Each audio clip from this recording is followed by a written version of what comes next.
Sir 400 सीटें पार हो जाएंगी। यदि सत्यता पर यदि आप पार करेंगे तो भविष्य बताएगा वो क्या होगी। लेकिन जिस प्रकार से हमारे तानाशाही रवैये से यदि आप आगे बढ़ रहे हैं तो 400 क्या 450 सीटें बना लीजिए, आप 450 सीटें जीत जाएंगे। जो नामी प्रतिष्ठित जो मीडिया है क्या वो सवाल पूछ रही हैं? वो तो सवाल पूछ रही हैं कि पाकिस्तान से हैदर अली जो है आई हैं और उनके जो है 3 बच्चे हो रहे हैं, इसके बाद 4 बच्चे और पैदा करेंगे। ये सवाल भारत श्री राम का नाम जब कोई कहीं किसी देश में लेता है तो उसी प्रकार से हमारा भारत देश प्रतिष्ठित हो जाता है, जिस प्रकार से उनकी मर्यादाएं, उनके हमारे व्यक्तित्व में जो आचरण है, कहते हैं कि हम श्री राम के पूर्वज हैं। सत्ता में जो है वो तानाशाही करने पे उतारू हैं। जो विपक्ष में वो पूरी मेहनत कर रहे हैं, उसके बावजूद उनका कहीं कोई नाम नहीं, उनका नाम खराब करने के लिए सत्ता में जो लोग हैं वो कुछ भी करने को तैयार हैं। जी, आप एक मुस्लिम समुदाय से ताल्लुकात रखते हैं, तो आप क्या सोचते हैं प्रभु श्री राम का जो भव्य नव्य मंदिर बना है? ARO का एग्ज़ाम दिया उन्होंने और पानी फिर गया उस पे। अभी यूपीपी का एग्ज़ाम हुआ, देखिए वो भी लीक हो गया पेपर। तो जहाँ तक है सत्ता पक्ष की सरकार, तो नौजवान भी समझ चुके हैं कि किस कदर मंदिर और मस्जिद को लेकर ये नौजवानों के साथ खिलवाड़ कर रहे हैं। तो ये छुपा नहीं किसी से, 24 में इसका असर ज़रूर दिखेगा।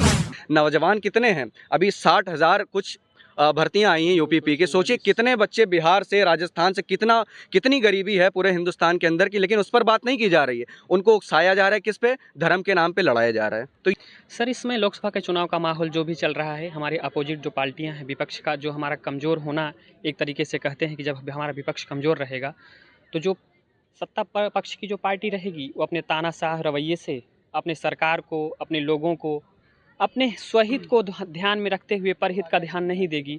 तो आप समझ सकते हैं कि जब सत्ता जब कल कभी राहुल जी आए थे, क्या कुछ हुआ था? जी बिल्कुल, कल राहुल जी आए थे। उनकी यह यात्रा हम लोगों के लिए बहुत सराहनीय रही है। हम लोग उनकी यात्रा में शामिल हुए। हम लोग सर 400 सीटें पार हो जाएंगी। यदि सत्यता पर यदि आप पार करेंगे तो भविष्य बताएगा वो क्या होगी। लेकिन जिस प्रकार से हमारे तानाशाही रवैये से यदि आप आगे बढ़ रहे हैं तो 400 क्या 450 सीटें बना लीजिए, आप 450 सीटें जीत जाएंगे। आप इस पे आप तानाशाही है ये। बिल्कुल तानाशाही है सर। जब विपक्ष इतना जड़ से आप विपक्ष को ना आगे बढ़ने दे रहे हैं, ना विपक्ष को आप बोलने दे रहे हैं, ना विपक्ष को आप अपने, जिस प्रकार से विपक्ष मजबूत होकर के अपने स्तंभ को खड़ा करता है, सवाल पूछने का काम करता है। आजकल आप जैसे नवयुवा इस समय हम लोगों से ये सवाल पूछ पा रहे हैं। जो नामी प्रतिष्ठित जो मीडिया है क्या वो सवाल पूछ रही हैं? वो तो सवाल पूछ रही हैं कि पाकिस्तान से हैदर अली जो है आई हैं और उनके जो है 3 बच्चे हो रहे हैं, इसके बाद 4 बच्चे और पैदा करेंगे। ये सवाल पूछे जा रहे हैं आपकी मीडिया के द्वारा। देखिए सर, मंदिर बनना और ना बनना ये तो हमारे देश के हित और अहित से कोई मतलब है ही नहीं। मंदिर बनेगा, आस्था का विषय नहीं है सर, आस्था का विषय है हमारा। जब क्या मंदिर नहीं था तो भगवान श्री राम नहीं थे हमारे हृदय में? तब भी थे वो। मंदिर बना टेंट में थे, अब आज वहाँ पे जब टेंट में थे तब उन पर राजनीति व्यापक तरीके से हो रही थी। अब वो अति उत्कृष्ट व्यापकता से अब वो राजनीति करेंगे कि हमने मंदिर बना दिया है, मंदिर के नाम पर वो वोट मांगेंगे, मंदिर के नाम पर वो राजनीति करेंगे। और अपने इस देश के नवयुवा जो हमारे हैं, हम कहते हैं कि आप लोग देश कि मंदिर मस्जिद से ऊपर उठ करके आप स्वहित को ध्यान में रखते हुए परहित का भी तो आप ध्यान रखिए।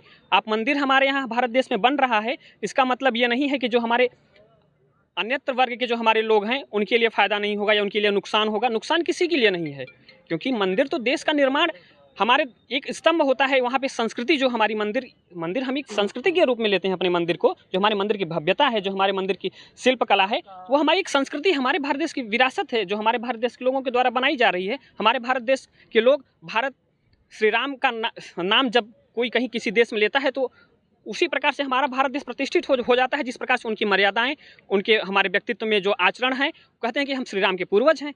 तो हम तो बहुत गौरवान्वित हैं कि श्री राम हमारे भारत देश में जन्म लिए। हम उनकी आपकी हिंदी पर जो अच्छी पकड़, आप क्या नाम है सर? जी, मेरा नाम शेख मोहम्मद साद है। कैसा माहौल चल रहा है लोकसभा चुनाव का इस बार? लोकसभा चुनाव का माहौल तो कुछ कहा नहीं जा सकता है। सर आगे आप जाइए। सत्ता में जो है वो तानाशाही करने पे उतारू हैं। जो विपक्ष में वो पूरी मेहनत कर रहे हैं, उसके बावजूद उनका कहीं कोई नाम नहीं, उनका नाम खराब करने के लिए सत्ता में जो लोग हैं वो कुछ भी करने को तैयार हैं। मेरा नाम अहमद रज़ा है। कैसा माहौल है इस बार 2024 का? देखिए, माहौल बनने और बिगड़ने में बिल्कुल वक्त नहीं लगता है।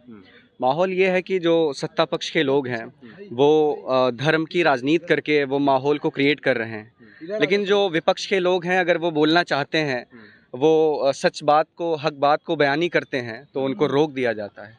जी। आप एक मुस्लिम समुदाय से ताल्लुकात रखते हैं, तो आप क्या सोचते हैं प्रभु श्री राम का जो भव्य नव्य मंदिर बना है? जी जी, देखिए वहाँ सुप्रीम कोर्ट का फैसला जो भी था, आप यहाँ पर जितने भी लोग हैं सब लोगों ने सुप्रीम कोर्ट के फैसलों को सुना होगा, पढ़ा होगा, उसके स्टेटमेंट को क्या था। ठीक है, राम मंदिर बन गया है, लेकिन अगर आप उससे पहले जो है उससे हट के बात करें तो ये देखिए कि जो सत्ता पक्ष की सरकार है वो मंदिर को लेकर किस कदर राजनीति कर रही है। ये हिंदू धर्म या मुस्लिम धर्म या सिख धर्म या ईसाई धर्म किसी से छुपा नहीं हुआ है कि मंदिर को बीच में ला करके वो किस तरीके से राजनीति कर रहे हैं। वो अपनी सरकार को बचाना चाह रहे हैं, फिर से 24 में उसी के मुद्दे पर इलेक्शन करवाना चाह रहे हैं और उनके पास कोई मुद्दा नहीं है। जिस तरीके से नौजवानों के साथ खिलवाड़ हो रहा है, अभी आरओ का एग्ज़ाम हुआ, जो नौजवान रात दिन एक करके मेहनत करके आरओ का एग्ज़ाम दिया उन्होंने और पानी फिर गया उस पर। अभी यूपीपी का एग्ज़ाम हुआ, देखिए वो भी लीक हो गया पेपर। तो ये खिलवाड़ कर रही है बीजेपी सरकार, जहाँ तक है सत्ता पक्ष की सरकार। तो नौजवान भी समझ चुके हैं कि किस कदर मंदिर और मस्जिद को लेकर ये नौजवानों के साथ खिलवाड़ कर रहे हैं। तो ये छुपा नहीं किसी से, 24 में इसका असर ज़रूर दिखेगा। देखिए उनके वो तो कुछ भी बोल सकते हैं, वो तो बोल सकते हैं ये भी कि 500 सीटें भी पार हो सकती है, लेकिन ये आम जनता तय करेगी कि 400 सीटें पार होंगी या फिर 4 ही सीटें पर सिमट कर रह जाएंगी। ये तो हम नौजवान जितने भी हैं ये तय करेंगे। गांधी जा रहे हैं लोगों के बीच में, बिल्कुल मुलाकात कर रहे हैं लोगों से। अभी मैंने देखा एक इंटरव्यू में उन्होंने अग्निवीर के जो भी तैयारी कर रहे हैं उनसे बहुत अच्छी तरीके से बात की उन्होंने।